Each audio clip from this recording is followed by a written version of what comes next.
দস্তা ব্যবহার করলে গাছের মেয়াদ কমবে এবং গাছের ফুল ফল ধরার সম্ভাবনা বেশি থাকে। আমরা পেয়ারা চাষ যারাই করে থাকি অনেকে এখনো ভালোভাবে পেয়ারা চাষ বুঝি না। দিনে দ্বারা আল্লাহ, তাতে কোনো সন্দেহ নেই, আল্লাহ না দিলে কিছুই হবে না। তো আল্লাহর তুলনায় আরো কম গাছের একেবারে মসৃণ। একেবারে মসৃণ।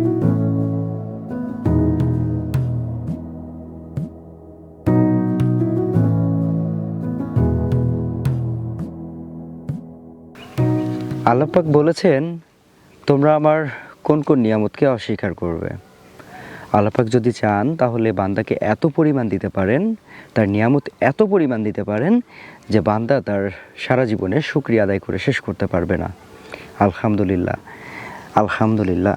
গাছে কি পরিমাণ ফল দেখেন, সবই আল্লাহ পাকের নিয়ামত।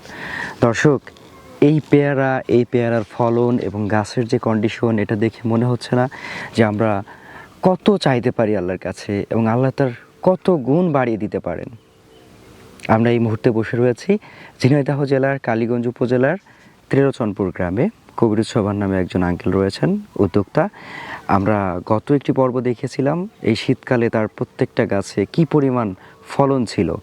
আজকে আমরা তার গোল্ডেন এইট জাতের একটি পেয়ারা বাগানে চলে এসেছি।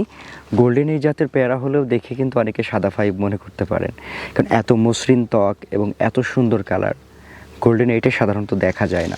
দর্শক, আজকে আমরা এই পেয়ারা চাষাবাদ নিয়ে আপনাদের সামনে একটি পূর্ণাঙ্গ তথ্যচিত্র ফুটিয়ে তোলার চেষ্টা করব উদ্যোক্তার খোঁজের ক্যামেরায়।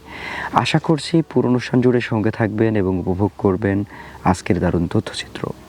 চলুন শুরু করা যাক।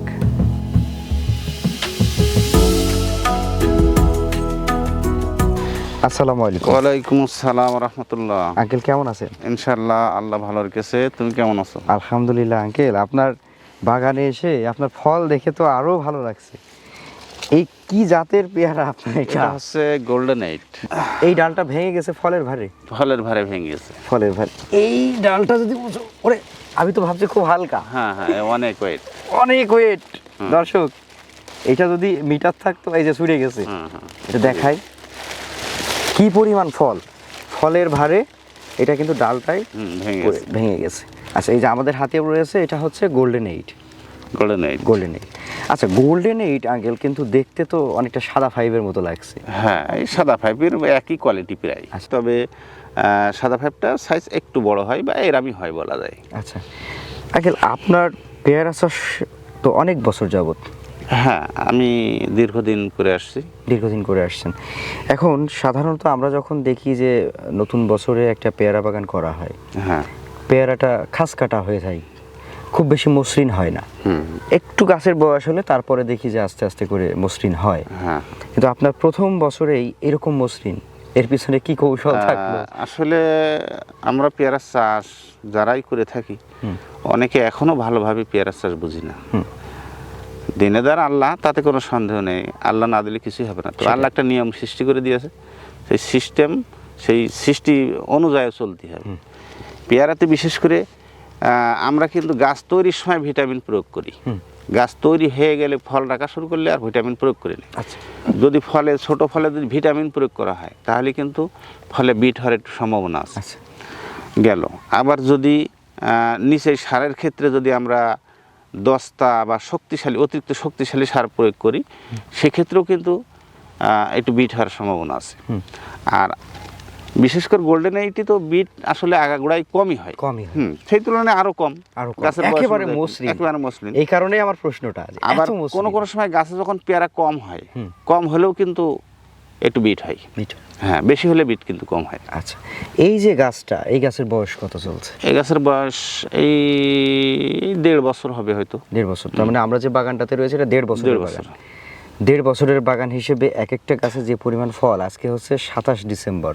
হ্যাঁ, ডিসেম্বর মাস, মানে বাংলায় যদি পৌষ মাসের হিসাব করি, পৌষ মাসের বোধহয় আজকে ওরকম 9-10 তারিখ হবে, একটু কম বেশি হতে পারে। তো এই যে একদম কনকনে শীত, আজকে সকালেও প্রচুর শীত পড়েছে। এই শীতের মধ্যে এত সুন্দর ফল সাধারণত তো সব বাগানে পাওয়া যায় না। আর পেয়ারার দামও তো এখন অনেক বেশি, সব থেকে এই টাইমটা বেশি থাকে। মানে আমরা বিশেষ করে অগ্রহণ মাস, বাংলা অগ্রহণ, পুষ, মাঘ, এই 3টে মাস সব থেকে পেয়ারার দামটা বেশি থাকে। আচ্ছা, নভেম্বর, ডিসেম্বর আর জানুয়ারি। হ্যাঁ। আচ্ছা, তারপরে সামনে আমরা আরো 1 মাস পাবো। আচ্ছা, এই গাছ থেকে কি হারভেস্ট করা হয়েছে আগে আপনার? এই গাছ থেকে হ্যাঁ হারভেস্ট করা হয়েছে, হারভেস্ট করা হয়েছে, বেশ কয়েকবার করা বেশ কয়েকবার করা হয়েছে। আর আপনি তো মূলত আসলে যে সময়টাতে দাম থাকে, এই যে অগ্রহায়ণ পৌষ মাঘ, এইটা টার্গেট করেই গাছে ফল রাখার চেষ্টা করি। আর যদি আমরা ওই যে গরমের সময় বা আষাঢ় শ্রাবণে রাখি তখন তো আর দাম না দাম থাকে না, আর ওই টাইমে মাল রাখলে মাল পরবর্তী ফলনও কমে যায়। আসলে আপনার যে ধারণা, যে অভিজ্ঞতা, এই গাছে আনুমানিক কতটুকু ফল থাকতে পারে এখন যদি হারভেস্ট করা হয়? হারভেস্ট উপযোগী ফল এই গাছটাই হারভেস্ট উপযোগী ফল অন্তত 5-6 কেজি ফল তো হবেই। 5-6 কেজি? মানে আমরা তো আসলে নরমাল ফল কাটি না। আচ্ছা আচ্ছা। পেয়ারাগুলো আমরা সুন্দর করে নিয়ে কাটি সবসময়। সেই হিসাবে আমরা বাজারে অনেক সময় পেয়ারা কাটার ক্ষেত্রেও মান কমে যায়। আচ্ছা। যেমন পেয়ারাটা আসলে সাদা হয়নি, সাইজ বড় হয়নি, আর সাদার সময় কিন্তু ফলে। অনেকে ভাবে এই যে একটা পেয়ারা, এটা কিন্তু ধবধবে সাদা হয়ে গেছে, এই পেয়ারাটা অনেকে কেটে দেবে। আচ্ছা। কিন্তু এই পেয়ারাটা কিন্তু এখন বড় হওয়ার সময়। এই পেয়ারাগুলো দেখা যাচ্ছে যে এখন এই যে সাদা হয়ে উঠছে, এই পেয়ারাগুলো সাদা হয়ে উঠছে, সে কিন্তু কেটে দেবে। আচ্ছা। ভাববে যে এটা মনে হয়ে গেছে, কিন্তু এইটা যদি রাখি তো এরম বড় হয়ে যাবে।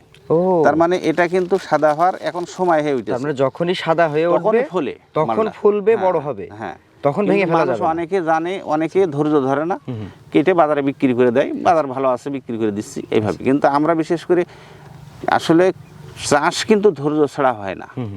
ধৈর্য ছাড়া ভালো চাষ আশা করা যায় না।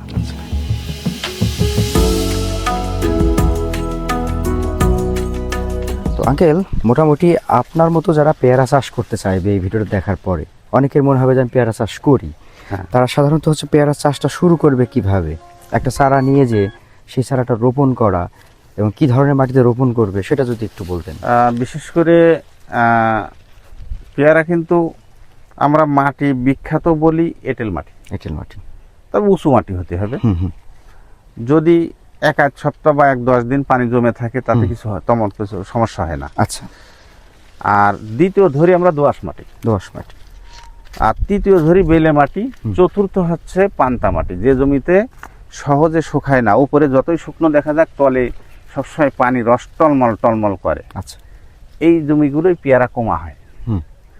এই জমিগুলো কমা হয় অনেক সময় অনেক নতুন চাষি, তারা কিন্তু এই মাটি সম্পর্কে ধারণা নেই, যার কারণে তারা যখন লাগানোর পরে দেখা যায় যে পেয়ারাটা ওই জমিতে খুব বেশি ভালো হয় না, তখন মনে করে যে মনে হয় আমাদের চারা কমা এসেছে বা অন্যান্য বিভিন্ন মনে করে, কিন্তু আসলে বিষয়টা তা না। এই ক্ষেত্রেও আসলে জানার দরকার। 1-2 নম্বর হচ্ছে আমরা পেয়ারা যখন লাগাই, আমরা কিন্তু পেয়ারাটা লাগানোর সময় ভালো করে জমি চাষ করি। যদি গোবর সার দিয়ে চাষ করা যায় তাহলে বেশি ভালো। আর তারপরে চাষ করার পরে সেটা আমরা কি করি, পেয়ারাটা লাগাই দিই। আচ্ছা। লাগাই দিয়ে সেচ দিয়ে দিই প্রাথমিক অবস্থায়। সেচ দিয়ে যখন পরবর্তী জো হওয়ার সাথে সাথে আমরা একটা স্প্রে দিই মাথায়।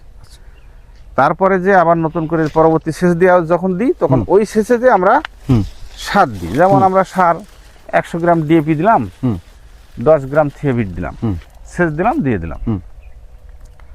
এবার আবার দেখা যাচ্ছে পরবর্তী আবার যখন সেচ দিই, সেচে সার দিই। প্রতি সেচ যখন সেচের উপযুক্ত হয় তখন সেচে সার দিই। আমরা একটু এই আবার দেখা যাচ্ছে কোনো সময় বৃষ্টির সময় সেচের কোনো প্রয়োজন নেই। আচ্ছা। তখন সেই ক্ষেত্রে আমরা বৃষ্টি হলে মাটির অবস্থান বুঝে আকাশের বৃষ্টি হলে সেই ক্ষেত্রে আমরা সার দিই। আচ্ছা আচ্ছা। যাতে সারটা গলে বা মাটিতে মেশে, মানে এক কথায় গাছ বলে দিবে, জমি বলে দিবে যে আমার কখন কি দরকার। অবশ্যই। হ্যাঁ। আচ্ছা। এবার আমরা প্রথম ডিএপি দিই, পরবর্তী দেখা যাচ্ছে টিএসপি, ইউরিয়া, পটাশ, বোরন দিই। এরকম 2-3 ডোজ দেওয়ার পরে তারপরে যে আমরা কি করি, গোবর সারটা রিং করে ঢুকাই। যদি চাষে দেওয়া থাকে ভালো, আর না থাকলে গোবর সারটা রিং করে ঢুকাতে হবে। রিং করে ঢুকাই, ওর উপরে আমরা টিএসপি, ইউরিয়া, পটাশ, বোরন, দেশি জীব, দানাদার, এগুলো সব দিয়ে ঢেকে দেওয়া হয়। ওতে কিন্তু গাছটা অনেক বেশি সুন্দর হয়ে যায়। এরপরে জমি এই যে একটু বেড দেখা যাচ্ছে, একটু বেড করি আমরা, যাতে পানিটা গোড়ায় বেশি জমে না থাকে, পানিটা মাঝখান দিয়ে বেরিয়ে যায়, মাঝখান দিয়ে বের হয়ে যাবে, গাছের গোড়ায় উঁচু থাকবে, একটু উঁচু থাকবে, যাতে শেষ উঠে যাবে আবার একটু উঁচু থাকবে। আচ্ছা। এরপরে দেখা যাচ্ছে যে বর্ষাকালে 2 বার দানাদার দেওয়া হয় কিছু মারার জন্য। বর্ষাকালে দানাদারটা নিচে ঘরে রাখি, যখন দেখা যাচ্ছে বৃষ্টি নেমে থাকে সেই ক্ষেত্রে তখন আমরা দানাদারটা ছিটাই দিই। আচ্ছা। ছিটাই দিলে কেঁচোগুলো মারা যায়। আচ্ছা। তো এইভাবে এই হচ্ছে মোটামুটি প্রসেস। হ্যাঁ, এইটা প্রসেস। আচ্ছা। ফল যখন চলে আসলো তখন আমরা প্রাথমিক অবস্থায় যে স্প্রেটা 4-5টা আইটেম দিই, সেটা হচ্ছে গাছ দ্রুত বাড়াবে, উপরে স্প্রে দিলেও বাড়াবে, নিচে সার দিলেও বাড়াবে, তাহলে দুইভাবে বাড়ানো হবে। বাড়ানোর পরে যখন আমরা ফুল রাখা শুরু করি তখন কিন্তু আমরা ওখানে ভিটামিন থিওবিট ওগুলো বন্ধ করে দিই। আচ্ছা, বন্ধ করার পরে তখন 3টে আইটেম চলে। আর যদি কখনো জাপ পোকা লাগে বা অন্যান্য পোকা লাগে সেই ক্ষেত্রে আমরা বাড়াই, আইটেম বাড়াই, জাবের ওষুধটা দিই, বা মিলিবাগ লাগলে মিলিবাগের ওষুধটা দিই, এগুলো পর্যায়ক্রমে দিই। এর ফলটা বড় করা বা ফলে যাতে পোকাটা না লাগে বা ফল ছিদ্র না হয়, ফলের কালার ভালো থাকে, এর জন্য কি? এর জন্য বিশেষ করে আমরা ছত্রাকনাশক, একটা মাকড়নাশক, একটা কীটনাশক, হ্যাঁ, যাতে যে ছত্রাকে টাইট করবে না গাছ, সেই ধরনের ছত্রাক ব্যবহার করি। আচ্ছা আচ্ছা, এখন ফল ধরেন হারভেস্ট উপযোগী হলো, ফলটা রাখতে হবে কোন সময়, সেটা একটা কিন্তু মেজর বিষয়। হ্যাঁ, অনেকে আবার ওই যে করা বলি যে ফলটা রাখতে হবে 4-5 মাস পরের থেকে ফুল রাখা শুরু হবে। আচ্ছা, কিন্তু 9-10 মাসের থেকে হারভেস্ট করা শুরু হয়ে যাবে। আচ্ছা, ওই জমিতে এখন মোটামুটি সবকিছু যদি ঠিকঠাক থাকে, আল্লাহ পাক যদি মানে নিজের পরিচর্যা ঠিক থাকে, মাটি ভালো হয়, জাত ভালো হয়, হ্যাঁ, আল্লাহ যদি দেন ভালো, আল্লাহ যদি দেন ভালো, তো অবশ্যই করা তাহলে মোটামুটি যে ফলন আসলো। আসবে। এখন আপনার যেরকম আছে যে 15 বা 16 মাস বা 18 মাস বয়সী বাগান, এই বাগান থেকে 1 বিঘায় কত টাকার পেয়ারা বিক্রি করা যেতে পারে আনুমানিক? আসলে পেয়ারাটা তো আসলে গাছের যত, এই যে গাছটা দেখা যাচ্ছে এখন কিন্তু ডালপালার সংখ্যা কম। আচ্ছা, এবার যত ডালপালার সংখ্যা বাড়বে তত এর ফলনও কিন্তু বৃদ্ধি হবে। হ্যাঁ, তো সেই ক্ষেত্রে এখন আমাদের ফলন সেই ফলন হবে না, এরপরে আরো বাড়বে, 3 বছরে যে আরো বাড়বে। ধরেন আমরা 1 বছর বয়স হলো, তবে হলে যদি ভালো হয়ে যায়, বর্তমান যে বাজার, প্রথম দিকের কথা বলছি আমি, গত প্রায় 1-2 বছর বাজার কম ছিল খুবই, এখন কিন্তু বাজার খুবই ভালো। যেমন আমরা বর্তমানে পেয়ারা বেচছি, গত কালকেও বিক্রি করেছি 77-78 টাকা আমাদের স্থানীয় বাজারে পাইকারি। তো সেই ক্ষেত্রে আবার দেখা যাচ্ছে কোনো সময় দেখা যাচ্ছে আমাদের 30 টাকা 40 টাকা এগুলো বেচতে হয়। তো অ্যাভারেজ করলে তারপরেও যা হয়, বর্তমান এই বাজারের কথা বলছি, এই বাজারে খরচ খরচা বাদ দিয়েও 2.5 থেকে 3 লাখ টাকা লাভ করা সম্ভব 1 বিঘা পেয়ারা। 1 বিঘার পেয়ারায় যদি, মানে এই গাছে হবে না, এই গাছে আমাদের তো সেই ফলন এখন আসেনি, ওটা হতে হলে দেখা যাচ্ছে যে এর পরের বছর হবে, মানে গাছটা একটু আরেকটু বড় হবে। তারপর ছোট গাছে যত পেয়ারাই দেখা যাক, কিন্তু একটা বড় গাছে যত পেয়ারা দেখা যায়, ও যত হয়, ও তো দেখা যাচ্ছে একটা ডালের সমান কিংবা দুটো ডালের সমান, সেটাই। সেই ক্ষেত্রে বড় গাছে ফলনটা অনেক বেশি। আচ্ছা, যাই হোক, অনেক কথা বললাম। আমরা এই জায়গাতে দাঁড়িয়ে কৃষক ভাইদের জন্য কোনো পরামর্শ দিব কিনা?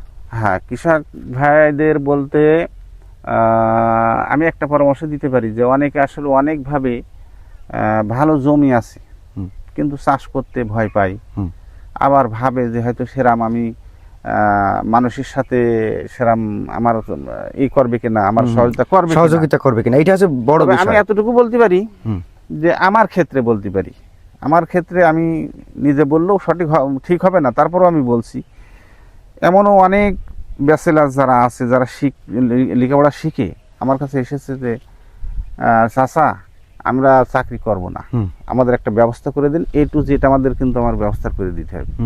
তাদের কিন্তু এরাম অনেক মানুষ আল্লাহর অশেষ মেহেরবানিতে তারা কিন্তু আমার হাত ধরে, আমার ওসিলাতে এখন আল্লাহ তারা স্বাবলম্বী হয়েছে। তারাও আমার প্রায় 5 ধরা অবস্থা, এরকম অনেক মানুষ। আচ্ছা আচ্ছা, মানে দেখা গেল যে অনেক সময় আপনার সাথে থেকে, আপনার কাছ থেকে জেনে তারা এখন আপনার মতোই তাদের একদম আত্মে পড়াইছি। একজন কৃষক তো যদি বিভিন্ন রকম চাষ করে, তার কিন্তু সংক্ষেপে বললে সে বুঝতে পারে, কিন্তু যে কোনোদিন কোনো চাষে যায়নি তার কিন্তু একদম সেই বাচ্চাদের মতো ওয়াত থেকে পড়ানো শুরু করতে হয়, অর্থাৎ সেটাও আমি করিয়ে থাকি মানুষের। যাই হোক, আপনার কৃষি প্রজেক্টের জন্য অনেক অনেক দোয়া এবং শুভকামনা থাকবে। আঙ্কেল, আমাদের জন্যও দোয়া করবেন। ভালো থাকবেন। আসসালামু আলাইকুম। ওয়ালাইকুম আসসালাম।